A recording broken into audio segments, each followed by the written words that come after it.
Good morning to all my students, and I am hoping that you people are doing more studies. You are just practicing more and more at your home because the half yearly paper is going to be start.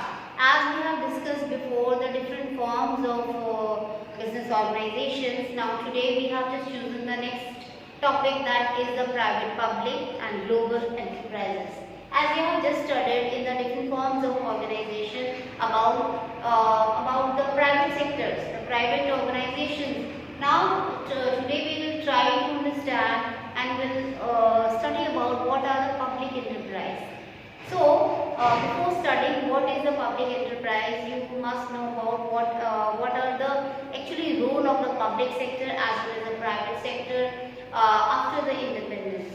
So after the independence, the industrial policies is a resolution of 1948 and 56 assign the dominant role of public sector, but these sector could not do much for the economic development.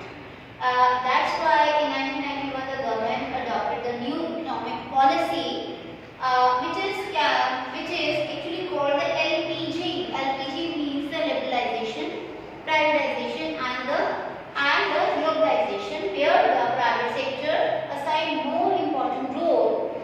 Many entry barriers were removed and licenses were abolished from the private sectors, except in the area related to the security and strategy, and the area related to the public sector were reduced from 17 to 8, and then further reduced to the 8 to the 3 only. That is only the atomic and arm, and the rails are actually reserved for the government sector. So it means at the time of the independence, when in 1948 and 56, more role was the dominant role was of actually of the public sector. But even after having a dominant role, that public sector was not doing so much good or there is no, they have not any more or a good contribution for the development of the economy. That's why in the 1991, when the new economic policy comes, it comes with the LPG. It means it comes with the new economic policy with the more liberalization, more globalization, more privatization. In the process of this LPG process in the new economic policy, the 17th sector, which was held by the public, was actually reduced from the 17 to the 8, and then 8 to the 3 only. Only the atomic, arm and rails were held by the public sector, and the rest was actually released to the private sectors. So many license policy was abolished, so many restrictions was removed from the private sectors. So according to this, we can divide the public sector into the 3 dimensions or 3 categories. We have different 3 types of the public sector. With the diagram, I just try to show you. Public sector is divided into the 3 basic, that is the departmental undertaking, public corporation, then the government companies. We have 3 types of public sector, that is departmental undertaking, then the statutory or a public corporation, and the third one is the government companies. What are called in the departmental undertaking? Actually the broadcast, railway, telephones, post and telegraph, and defense come in the departmental undertakings. What comes in the public corporation? It comes the LIC, RBI, Air India, Indian Airline, the State Bank of India, all comes to the public corporation. And also in the government company, there is the Gas Authority of India, the Steel Authority of India, and also the Bharat Heavy Electrical Appliances comes to the government company. These are the actually example of the government company. So one by one we will actually try to understand what are the departmental undertaking, what are the statutory undertakings, and also what are the government companies. So first is the departmental undertaking. What is the It is the oldest form of the public sector. It is considered one of the department of the government. It functions under overall control of the one ministry. It is actually the part of, it's not different from the government, it is actually itself a part of the government, and it is actually held by one of our departmental ministry, like railway ministry, okay, the broadcast minister. So it means all which comes in the departmental undertaking. Actually, it is one of the part of the department itself, and it is all controlled by the ministry, the government ministry. So what are all the bases of that? What are the features? First feature is overall control of the government. Second, no separate legal entity. All the control is actually all the working and the management. All the things are actually controlled by the government here. There is no separate legal entity because itself the ministry is the part of the government. Next is fully financed by the government. All the finance is actually governed by the government. It is financed by the government overall. Also, the revenue gets deposited in the government treasury. As everything is financed by the government, the revenue which is coming also directly going to the government treasury. The ministry, the different ministries cannot do with whatever the revenue is coming. They can't do anything with that revenue. Actually, it will directly go to the government treasury first. Next is operate by the civil servant. All the employees are actually the civil servant who are working here. A direct control of the concerned ministry. These are the features of your department undertakings. With the help of that, we have some merits also. That is easy formation. It is easy to be formed, and effective control, optimum utilization of resources, and the public revenue. Here it is not concerned with the private revenue, it is actually working, the public sector are working for the people of the country. That's why these kind of the undertaking or companies are not actually run for the private profit motives. That's why all the revenue is actually which is coming as the revenue is also using for the public purpose and the service purpose. Next one is the public corporations. Now, it is a body corporated formed by passing a separate act or a special act in the parliament or a state legislature. It is fully financed by the government. It is also fully financed by the government. Also, the statutory corporations are corporated with the help of passing the statutory act in the parliament. What are the features? It operates under the total control of the central or state. The public corporation is actually controlled by either by the central or by the state. It gets incorporated automatically when act passing in the parliament. That is, it starts, it becomes a separate legal entity. By passing the act in the parliament, when it incorporated, it has a separate legal entity. Next is management is based of the director nominated by the government. All the management is actually based by the board of director, which is actually all the board of directors is also nominated by the government. It has its own rules, restrictions, and the remuneration policy for their staff and employees. It enjoys the administrative autonomy as it is relatively free from the political interference. It has its free autonomy. They are free to do anything with its own volition because there is a less interference of the political party or the government. Also, it has a service motive for general public. It's not for, as I told you, any public company is not actually concerned with the private motive or a private profit. It is all the public enterprises are actually run for giving the services to the society and for the public as a whole.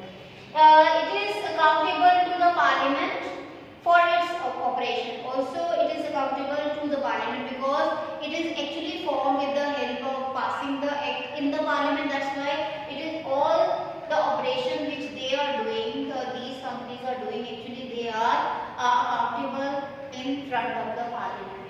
So its accounts are generally audited by the Now, with the help of this, what are the merits?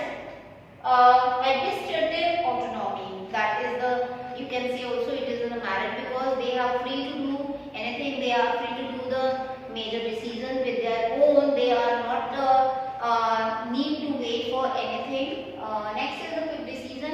As they have an autonomy in the administrative level, they also have an power to take a decision, and that's why you can say there is also the provision of the quick decision. Service motive, these all are run for the service motive. Next is professional management. All what is going on here, they are hiring a good professional administrative staff. Next is the government company. Now, government company, a company in which at least 51% of paid-up share capital is held by the central or the state government.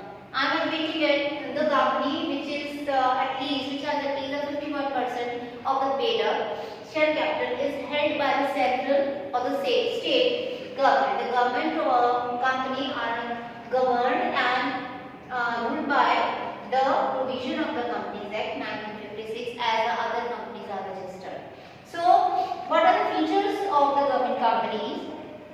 Here, first is the government company gets incorporated under the Companies Act 1956 as the other companies are incorporated. All the provision of the Company Act are applicable on the government company. The government can exempt it from the provision by passing a special resolution. Next is the ownership. Now, ownership, the government company is wholly or partly governed by the government. Next is the management. Now, management, the government company is managed by the board of directors who are nominated by the government or other shareholders. So, all the management is actually done by the board of directors who is actually nominated by the government or the major shareholder. Next is the separate legal entity. As we have explained it earlier that the government company has a separate existence. It can buy or sell the property in its own name. It can enter into the contract in its own name. So here it means if you have a separate legal entity, you have do your business with your own name. You can buy or sell your properties also. Next is that financial autonomy.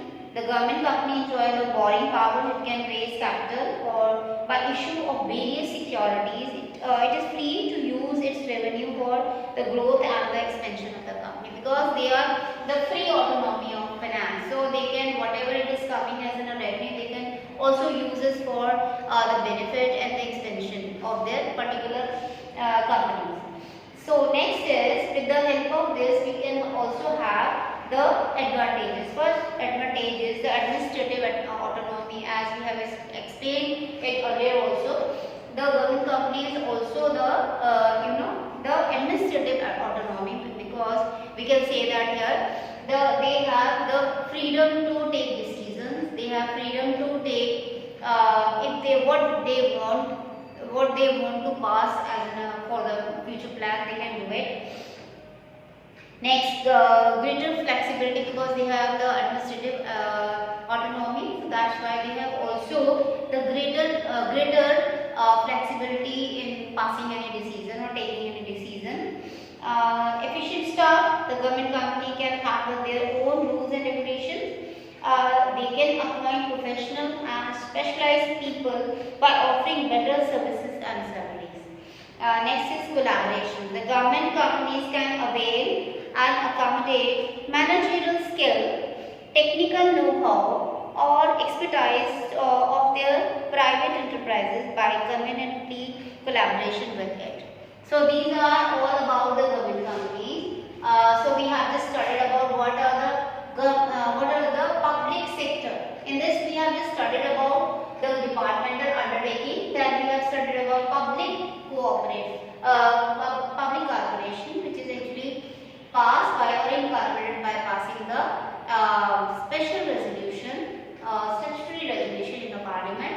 Then the government company, which is actually the 51% of paid-up share capital is held by the central or state government. Now next is the the changing role of public sector. As we have just studied here earlier that in after the independence, the industrial policy, and there was a dominant role of the public sector in our country. But as the time passes, it was realized that those public sector are not doing well, or they are not actually contributing to the economy. That's why the role of the public sector gets reduced from 17 to directly to 3 at the 1991 policy, when the new economic policy was made.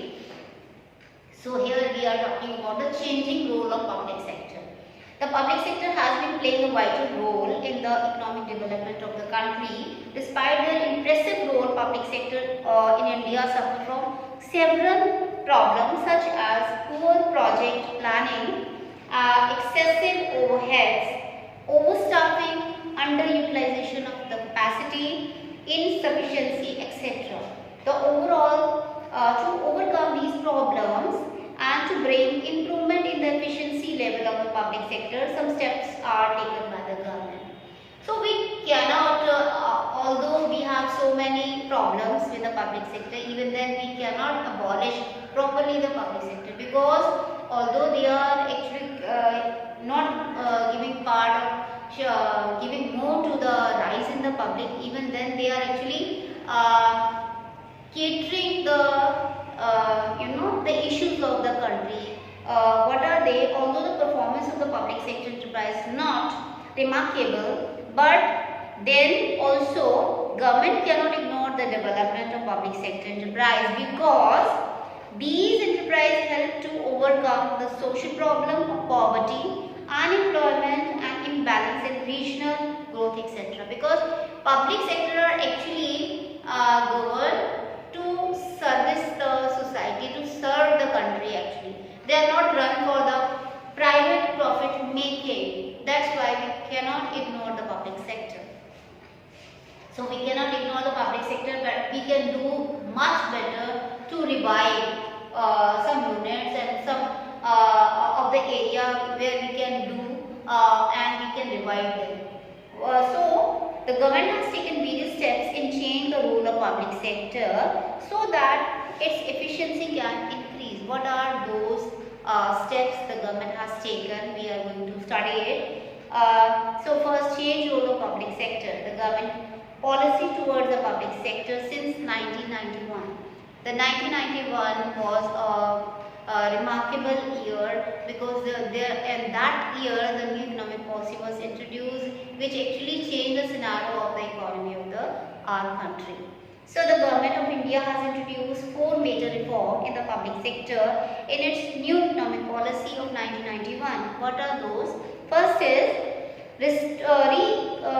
restructure and revive potential viable public sector units. Second one, close down the public sector units which cannot be revived. Third one, break down the government equity in all non-strategic public sector to 26% or lower if necessary. And the fourth one is fully protect the interest of the worker. So one by one we will going to discuss it. First is the reduction in the number of the industries reserved for public sector from 17 to 8 and then the 3 only. In industrial policy of 56, there were 17 industrial reserves exclusively for public sector. In 1956, there were 17 industries which were reserved only for the public sector. But in 1991, the industrial policy, the number of that was reduced to the 8, and to the 2001, it was brought down to the 3 only. What are 3? That are only the atomic energy, arms forces and railway transport was actually held by the public sector. Other rest of all was given to the private sector. It means that 2001 the private sector could enter in all the area except these 3. Government realized that if we allow private sector in most of the sectors, this will encourage even public sector to perform better when they will have to compete with the private sector. Next is, second one is disinvestment of share of a select set of public sector enterprise. So disinvestment refers to the sale of equity shares of public sector unit to the private sector and public. The government decided to withdraw its holding from the public sector units and encourage more participation of the public sector in managing public sector units. Next, it was expected that it will improve the managerial efficiency of the public sector units. So, primary objective for this was, what was the primary objective for the disinvestment of the public sector and giving invitation to the private sector for them. First is release a large amount of public fund locked in these units and utilize them for other social priorities. Projects such as the education and the health. It means that the government actually, which was actually blocked its funds in these poor units, they are actually not giving the profit and revenue. They are not actually generating the profit, but in spite of that, they are actually incurring losses and losses. The government has to pay the losses only. The government is not recovering anything, but it's only paying for the losses. So here the government just took the decision to disinvest from these units, and also the block money is actually using for the other purpose, for the country purpose, that is for the education and the health purpose. Next is reducing debts and interest burden. Also, as the government has also taken the loans, and as it has disinvested the part of it, they are also released their loans and interest. They are free from the loans and interest. Transferring the risk from the public sector to the private. Reducing the government control. Discouraging the government monopoly, that is telecom industry. If you have just realized that in the initial, the telephone industry, the telecom industry was actually holded by the government. But after the privatization, so many private companies come in the telecom industry, and you can see that there are different kinds of phones and the telecoms we are using, that is basically now get privatized. Next is the policy regarding SIC unit to be the same as for the private sector. So all the loss-making public sector enterprises were handed over to the Board of Industrial and Finance Reconstructions. So the Board of Industrial and Finance Reconstructions decided to wind up some very sick unit and to revive and rehabilitate some other sick unit where there is a scope to convert them into the healthy unit. So here they have actually decided and try to see that what are the total sick unit which cannot be revived has totally stopped, and there are some kind of the unit which can be revived and rehabilitated. So that has to be taken over by the Board of Industrial and Finance Reconstruction. Now there was a lot of the opposition shown by the worker and employees of unit which were decided to close down. So the government of India set up National Renewable Fund to rehabilitate and compensate the worker and offer them various voluntary retirement schemes. Next, there are many enterprises which are very sick and the government is not in the position to feed them anymore. That is why the government has to take the hard step to close these units after providing safety to the worker of these units through the National Renewable Fund. Through the National Renewable Fund, those employees who were actually working, they have actually opposed for these kind of scheme because they have realized that if these kind of units will close down and wind up, where they will go. So for them, these the National Renewable Fund has established to cater those kind of employees, and also they have also introduced some retiring scheme for them. Next is the Memorandum of Undertaking, that is MOU. Under the MOU, that is Memorandum of Undertaking, the public sector is given greater autonomy. Then they are given the targets, and to achieve these targets, these units are granted operational freedom, but they are accountable for not achieving the result on time. Although MOU, the unnecessary interference of ministry can be reduced and more autonomy is granted to these units, but they are held accountable for the specific result. So here in the memorandum of the understanding, these some kind of the units are given the autonomy, but finally they are also accountable for the work they have done. It should be they have also provided the time that the particular work is to be done in a particular specific time. If they are not able to do that, those kind of units are going to be wiped out. So this is all about the public sector we have just studied today, and I hope you people are doing well, and you are opening your books and try to learn more things, because it's very easy. 11th class is a basic class for your for your stream, for your understanding. It is very new because till now you have not studied about what is all about the business, what is about the accountancy. It is you to be sit at your home and to do more and more practice. So I think it is enough for today, and I am saying good luck to all my students. Thank you.